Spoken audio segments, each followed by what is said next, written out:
자, 도형의 이동 개념 설명 시작하겠습니다. 도형의 이동. 도형의 이동.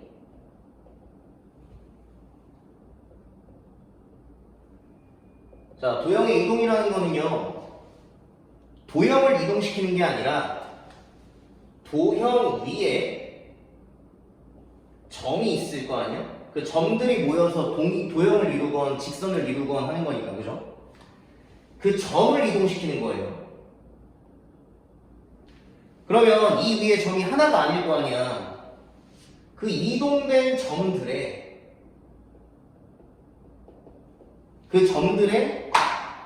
잡식을 이루는 겁니다. 알겠어요? 그러니까 도형의 이동을 잘 못하는 친구들은 가만 보면은 도형 자체를 움직여. 그 다음에 이제 답에서 요구하는 무언가를 찾아내는데 그게 아니라 도형을 잘하는 친구들은 도형 위에 어떤 점을 찾는단 말이야. 예를 들어서 자, 대표점이라고 한번 써볼게요. 대표점이 있는 경우에는 예를 들어서 뭐 2차 함수 같은 경우에 대표점이 뭐야? 2차 함수는 꼭지점이죠. 그리고 원 같은 경우에는 중심이에요. 이렇게 대표점을 먼저 찾아주고 그 대표점을 평행 이동시킨다. 또는 뭐 대칭 이동시킨다. 이렇게 생각을 하셔야 돼요. 그럼 대표점이 없는 경우에는 어떻게 하느냐? 대표점이 없으면 우리가 이제 중2 때부터 해왔던 그 관행대로 할 겁니다. 이 관행대로라는 게 뭐냐면 중학교 1학년 때 우리가 처음으로 이제 대칭 이동이라는 걸 배워요. 그래서 A, B라는 점이 있을 때 얘를 갖다가 X축에 대해서 대칭 이동시키면 얘가 A, B가 된다는 거 외웠었죠. 이거 어떻게 외웠었어요? 데칼코마니 막 설명하면서 외웠었잖아. 중학교 1학년 때 점 찍고 X축에 대해서 접었다 피면 얘가 어디 점에 딱 체크가 된다. 그 점의 좌표가 무엇이냐 봤더니 다 Y값에 부호가 서로 반대로 바뀌는 상황이 나왔었잖아요. 그래서 이렇게 외웠었죠. 그 다음에 A, B를 예를 들어 Y축에 대해서 대칭 이동시킨다. 그럼 마찬가지로 X값의 부호가 모두 바뀌기 때문에 마이너스 A, B가 되는 거고요. 그 다음 원점 대칭을 시킨다. 그러면 원래 원점 대칭이라는 게 뭐야? 원래는 이런 거잖아요. 사람이 이렇게 있으면 그 사람을 원점에 대해서 대칭 이동시키다 보니까 머리가 밑으로 가고 발이 위로 가는 이런 상황이 되는 거잖아요. 이게 원점 대칭이잖아요. 근데 이제 중학생들은 중학교 1학년은 잘 이해를 못하니까 제가 어떻게까지 가르쳐봤냐면 원점 대칭이라는 건 얘들아 X축 대칭을 한번 하고 쪽팔리니까 안 쓸게요. X축 대칭 한번 하고 Y축 대칭 한번 한 거야. 그러니까 X축 대칭 해가지고 Y값 부호 반대로 바뀌고 Y축 대칭 해가지고 X값 반대로 바뀌니까 마이너스 A, 마이너스 B가 돼 라고까지 하셔봤어요. 알겠죠? 여기서 공부 조금 잘하고 뭐 최상위 수학 배운 친구들은 A, B를 이제 Y는 X에 대한 대칭 이동까지 이렇게 배웠었죠. A랑 B가 서로 자리가 바뀐다라는 거. 이것도 증명 가능해요. 뭐 예를 들어서 자, Y는 X 45도가 보잖아, 그지? 그러면은 1,2라는 점이 이렇게 있다고 합시다. 그 점을 Y는 X에 대해서 접었다 피는 건 데칼코마니 하면은 2,1이 된다라고 이렇게 해석을 시켜줄 수가 있단 말이에요. 그죠? 자, 그 다음에 또 반응이 뭐가 있었어? 1차 함수, 우리 중학교 2학년이랄 때 1차 함수 Y는 AX 플러스 B가 있을 때 얘를 Y축 방향으로 평행이동이라는 걸 했죠. 평행이동. 그죠? Y축 방향 평행이동. Y축 방향으로 플러스 N만큼 평행이동. 이때부터는 외우기 시작해요. 그냥 냅다 외웁니다. 평행이동하면 Y는 AX 플러스 B에다가 뒤에 N만 붙여주면 돼 얘들아 라고 외우기 시작해서 우리 중학교 3학년 때 2차 함수 들어오면은 Y는 AX 마이너스 P의 제곱 플러스 Q 라고 써놓고 얘들아 얘는 Y는 AX 제곱을 X축 방향으로 플러스 P만큼 Y축 방향으로 플러스 Q만큼 평행이동 시킨 거야. 이 중에 똑똑한 애들이 그러죠. 선생님 왜 플러스인데 왜 마이너스로 바뀌어요? 근데 얘는 왜 플러스인데 얘는 플러스예요? 얘들아 그냥 외워야 돼. 이건 어쩔 수 없어. 개념서에도 이렇게 나옵니다. y는 ax제곱을 x축 방향으로 p만큼 평행이동 했을 때의 모양, q만큼 평행이동 시켰을 때의 모양. 마지막으로 이제 이렇게 해가지고 이렇게 된다 라고까지 이렇게 거의 외우다시피 얘기를 해요. 그게 이어져서 원방까지 오죠. x-p의 제곱 플러스 y-q의 제곱은 얼 제곱은 얘는 x제곱 플러스 y제곱을 r제곱을 x축 방향으로 p만큼 y축 방향으로 q만큼 평행 이동을 시키다 보니 중심도 얘가 0,0이었는데 중심이 p,q가 돼버리고 그렇게 이동이 되는 거야 얘들아 라고까지 옵니다. 그쵸? 그럼 대체 왜 y는 자 제가 2차 함수로 한번 예시를 들어볼게요.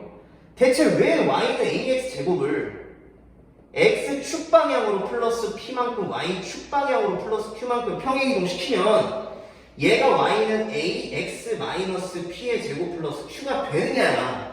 대체 왜 이제 와서 고등학교 1학년 이제 막바지에 와가지고 이제 설명을 할 수가 있다는 거예요. 여러분 이거를 설명하기 위해서는 자취의 방정식이 필요해요. 그래서 이제 와서 설명을 하는 겁니다. 아셨죠? 자 한번 설명을 좀 드려볼게요. y는 ax제곱. 자 얘가 지금 a가 예를 들어 0보다 크다고 한번 생각을 해봅시다. 그럼 이렇게 밑으로 볼록한 이러한 2차 함수인데 요 위에 무수히 많은 점들이 있어요. 그 무수히 많은 점들 중에 하나를 제가 잡고 하나를 x1, y1이라고 한번 잡아볼게요. 그럼 요 점을 우리가 요 점을 갖다가 x축 방향 p만큼 y축 방향 q만큼 평행이동 시키는 건 쉽잖아, 그지? 그래서 평행이동을 시키면 x1 플러스 p, y1 플러스 q가 이렇게 됩니다. 맞죠? 근데 여러분 봐봐요. 요 x1, y1이라는 게 점이 하나가 아니잖아. 이 위를 지나는 무수히 많은 점들 중에 하나잖아요. 그러니까 요 점을 여기에다가 넣어도 y1은 ax1의 제곱이다라고 해도 참이 되는 거죠. 그쵸? 맞죠? 자, 그래서 제가 이걸 어떻게 할 거냐. 이 x1, 플러스 p라는 애를 스마일, 그죠? y1 플러스 q라는 애를 물고기, 어떤 관계가 있는지 몰라요. 근데 스마일과 물고기로 제가 한번 가볼게요. 이렇게. 그러면 여기서 어떤 식이 나오냐? x1 플러스 p가 스마일이기 때문에 x1은 어떻게 돼? 스마일에서 p를 뺀게 되는 거예요. y1이라는 거는 어떻게? 물고기에서 q를 빼는 게 되겠죠. 근데 x1, y1은 이 위를 지나는 점이고 여기에다가 집어 넣었을 때 참이 되니까 얘도 마찬가지로 여기에다가 집어 넣을 수가 있는 거죠. x1, y1이잖아요. 맞죠? 집어 넣으면 어떻게 돼요? 물고기 마이너스 q는 a 스마일 마이너스 p 라고 이렇게 식이 돼요. 그럼 자취의 방정식이 사실은 끝난 거예요. 이게 정답이라고. 이게 정답인데 끝이야. 이거 끝입니다. 정답인데요, 여러분. 이 자취라는 게 그래요. 봐봐. 자, 딴 얘기인데, 자 y는 x 플러스 1이 있어요. 얘랑 자 얘는 당연히 축이 x축이랑 y축이 이렇게 있는 거죠, 그죠? 얘랑 여기에 스마일이 들어가고 여기에 물고기가 들어갔어. 그리고 요렇게 써주고 물고기는 스마일 플러스 1이랑 얘네 둘은요 서로 자취가 같은 거예요. 이거 잘 들으세요. 자취가 동일한 겁니다. 다 이 점들 이어보면 똑같은 모양이 나온다라는 거야. 그게 자취가 동일하다라는 거야. 그럼 얘네들의 차이점은 뭐야? 얘네들의 차이점. 그 좌표 평면에 축이 다를 뿐이에요. 얘는 x축이고 y축으로 이루어져 있지만 얘는 스마일 축과 물고기 축으로 이루어졌을 뿐이에요. 그 얘기 무슨 얘기냐? 요 x 자리에 내가 스마일을 집어넣고 y 자리에 물고기를 집어넣어주면 같다라는 거예요. 자취가 동일하기 때문에. 그러면 문제에서 요구하는 게 x와 y에 대한 식이잖아. xy 좌표평면을 나타낼 거잖아. 그렇기 때문에 요 물고기 모양의 y를 그리고 이 스마일 모양의 x를 집어넣어줘도 정답이 된다라는 겁니다. 이게 자취감정식이에요, 여러분. 자, 그럼 얘를 갖다가 y는 꼴로 바꾸면 어떻게 돼? x-p의 제곱 플러스 q가 되는 거죠, 그죠? 자, 얘랑 동일하죠. 이렇게 해서 설명할 수 있어요. 얘는 2차 함수에 한정돼서가 아니라 1차 함수 원방 다 이렇게 여러분한테 증명을 드릴 수가 있는 겁니다. 알겠어요? 자, 그러면 우리 자, 이게 평행이동이잖아, 그지? 우리 대칭이동에 대해서도 한번 제가 증명을 한번 해드릴게요. 대칭이동. 자, y는 ax 제곱 플러스 bx 플러스 c라는 2차 함수가 있습니다. 2차 함수가 있어요. 그 2차 함수를요, x축에 대해서, 첫 번째로 x축에 대해서 대칭이동을 한번 시켜볼 거고요. 두 번째로 y축에 대해서 대칭이동을 한번 시켜볼 거예요. 세 번째로 원점에 대해서도 대칭이동을 시킬 거고요. 그 다음 네 번째로 y는 x에 대해서도 대칭이동을 한번 시켜볼 거예요. 알겠습니까? 자, 제가 이 위를 지나는 점 x1, y1이라고 한번 놔볼게요. 이 위를 지나는 점입니다. 이 위를 지나는 점을 x축에 대해서 대칭이동을 시켜볼 거예요. 그러면 x1, 마이너스 y1이라고 이렇게 나와요. 제가 아까 뭐라고 그랬냐면 도형의 이동이라는 건 도형 위에 있는 점을 하나 잡고 그거를 이동시킨 다음에 그 이동된 점들의 자취라고 했죠.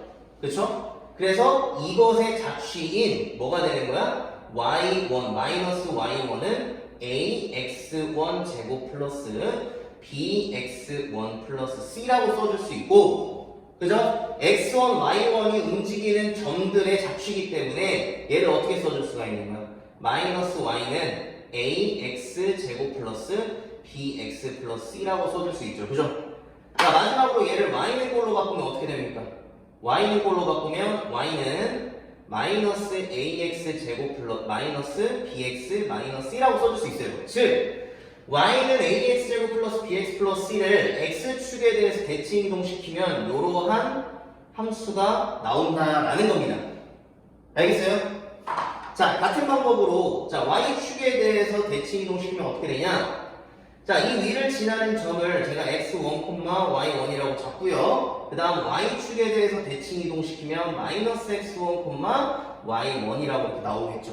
그죠? 그래서 이 점을 집어 넣으면 그러면 y는 자 y1은 그대로 집어넣을 거예요. 마이너스 x1 그대로 집어넣을 겁니다. x자리에 마이너스 x1에 제곱하면 마이너스 2번 곱하는 거니까 플러스가 되잖아. 그지? 그러면 ax1 제곱에 자 마이너스 x1 그대로 들어갑니다. 그럼 마이너스 bx1 플러스 c라고 써줄 수 있고요. 자 얘를 y는 자취니까 ax 제곱 마이너스 bx 플러스 c라고 써줄 수 있죠. 그죠?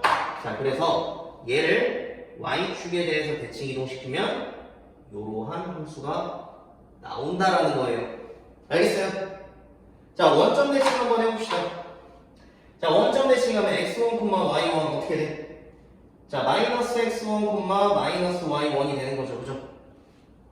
자 그거 집어넣으면은 어떻게 돼? 마이너스 y1은 a x1 제곱이 되겠네요. x1 제곱에다가 마이너스 bx1 플러스 c라고 나오겠네. 그지? 자 얘가 그럼 어떻게 된다? 자 y는 마이너스 ax 제곱 플러스 bx 마이너스 c라고 나오는 거죠. 이렇게 되는 거예요. 알겠습니까? 자, 네 번째 거 한번 해볼게요. 네 번째 거. 자, y는 x에 대해서 대칭 이동시켜라. 그럼 x1, y1이 될 거 아니야? 자, 얘를 갖다가 yx에 대해서 대칭 이동시키면 자리가 바뀐다 그랬죠. y1, x1으로 자리가 바뀝니다. 그죠? 그럼 그거를 그대로 집어 넣을 거예요. 자, 그대로 집어 넣을 겁니다. x 자리에 집어 넣고 y 자리에 집어 넣을 거예요. 야, 얘를 스마일이라고 생각하고 물고기라고 생각해봐. 그럼 자리가 바뀌면은 얘는 그냥 물고기야. y가 아니라 물고기라고. 얘는 물고기고 얘는 그 옆에 있는 스마일이야. 그럼 당연히 얘는 x 값, y 값이니까 그걸 그대로 집어 넣어야 되는 거지. 무슨 얘기인지 알겠어요? 그럼 어떻게 돼? x1은 a, y1의 제곱 플러스 b, y1 플러스 c라고 나와요. 근데 얘를 y는 걸로 바꾸면요, 이게 사실 함수가 안 되거든요. 함수가 안 되는 이유는 이제 수 하에서 배울 텐데 하나의 x 값이 하나의 y 값으로 가야 돼요. 뭐 이거 다음 단원이니까 길게 뭐 설명할 필요는 사실 없거든요. 자, 하나의 x 값은 하나의 y 값으로 가야 되는데 얘 같은 경우에는 하나의 x 값이 여러 개의 y 값으로 가요. 두 개의 y 값으로 가는 경우가 생기기 때문에 얘는 함수 자체가 될 수가 없습니다. 알겠습니까? 아무튼 이러한 도형의 방정식이 나올 수도 있다라는 것까지만 생각을 해 놓으시면 되는 거예요. 아시죠? 자, 이렇게 해서 도형의 이동에 대한 개념 설명 한번 해봤고요. 관련된 기본 문제들 제가 바로 다음 영상에서 찍어서 바로 올려드릴 테니까 같이 문제 풀면서 이 개념을 다시 한번 상기를 시키고 그렇게 합시다. 자, 여기서 중요한 건 뭐다? 도형의 이동이라는 거는 도형 위의 점, 자꾸 제가 반복한 이유가 있어요. 정말 중요합니다. 도형의 이동에서. 여러분 이거를 이 개념대로 안 가시면요, 나중에 어려운 문제, 도형 이동에 대한 어려운 문제가 나왔을 때 문제를 이해하고 푸는 게 아니라 문제를 외워서 푸셔야 돼. 그렇게 되면 점수가 안 나와요, 여러분. 개념을 정확히 파악하고 여러분이 이해를 하셔야 된다고. 어려운 문제가 나왔을 때도. 아셨죠? 자, 도형 위에 있는 점, 그러니까 도형을 딱 봤을 때 그 위에 점을 찾으라고. 뭐 대표점이 됐건 대표점이 없으면 그러면 이제 관행대로 점을 찾고 그 다음에 이동된 점들의 그 자취를 찾아라라는 거예요.